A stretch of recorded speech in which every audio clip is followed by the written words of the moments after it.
G'day, Bill Thompson for Court Watch in Melbourne. I've come along to the County Court this morning to sit in on a matter. But to begin with, I'll read from an ABC News report from January this year.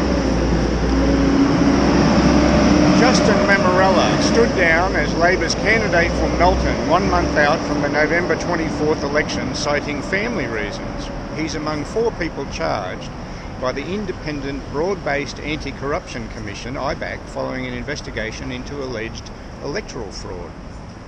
The investigation, which was given the name Operation Naxos, examined allegations that the printing entitlements in the office of then State MP Khalil Ide were being misused. The alleged rort involved claiming entitlements in excess of what was actually being carried out and then funneling the difference into Labor Party memberships. Mr. Ide resigned at the last election and has denied any wrongdoing. The investigation is ongoing. Umberto Mammarella, who is the father of Justin Mammarella, Angela Scarpacci and Jeffrey O'Donnell have also been charged following IBAC's investigation. The 4 accused faced a file hearing at Melbourne Magistrates Court after charges were laid in December. They related to information that was provided to IBAC rather than any misuse of electorate office entitlements. They include attempting to pervert the course of justice, perjury, conspiracy to mislead IBAC, and disclosure of an IBAC investigation. I'll just go back to earlier in the article. One of those charged was Justin Mammarella, who stood down as Labor's candidate for Melton. Mr. Ide resigned at the last election and has denied any wrongdoing. I've voted Conservative for most of my life, but I have voted Labor on a couple of occasions because of dissatisfaction with what the then coalition governments had been up to.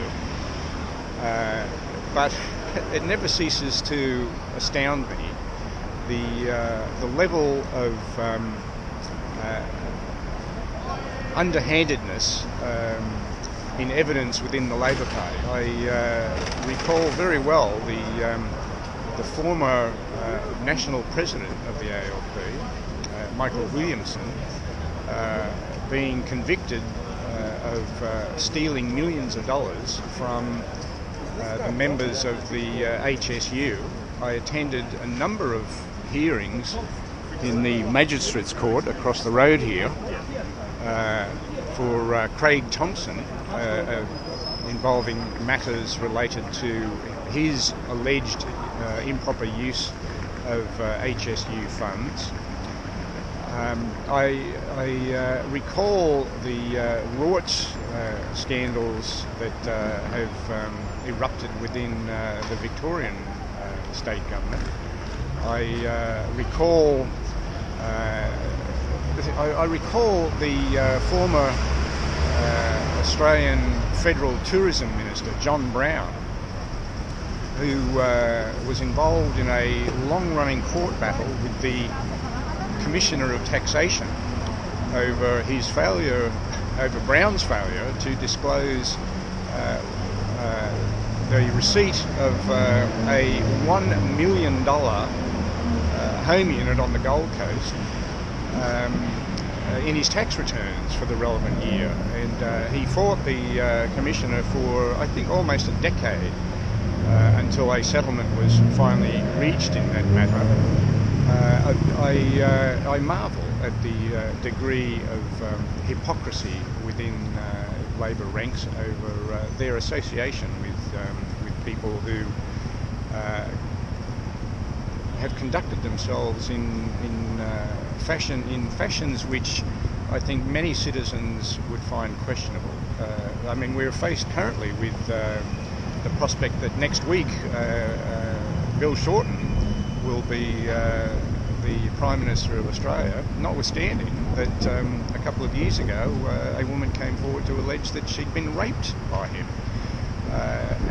And also not to mention the fact that Tanya Plibersek, who may well next week be Australia's Deputy Prime Minister, her hubby is a convicted heroin trafficker. So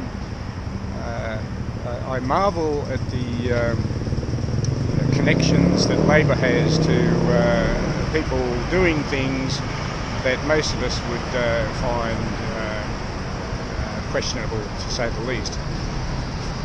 I did attend the IBAC hearing in the county court today, which was transferred over from the magistrates court across the road, and it appears that one of the accused, and I believe it's Mr. O'Donnell, is currently unwell, and there are moves afoot to determine his fitness to instruct his lawyer in relation to the pending matters. I understand that that matter has been adjourned to the 19th of June.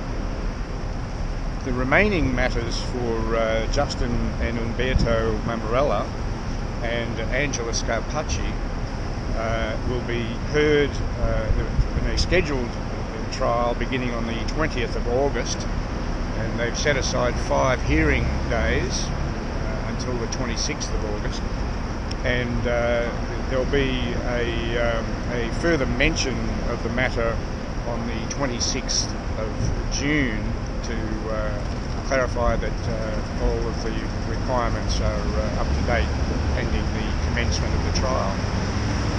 I'll report back on the next hearing date. Bill Thompson for Court Watch in Melbourne.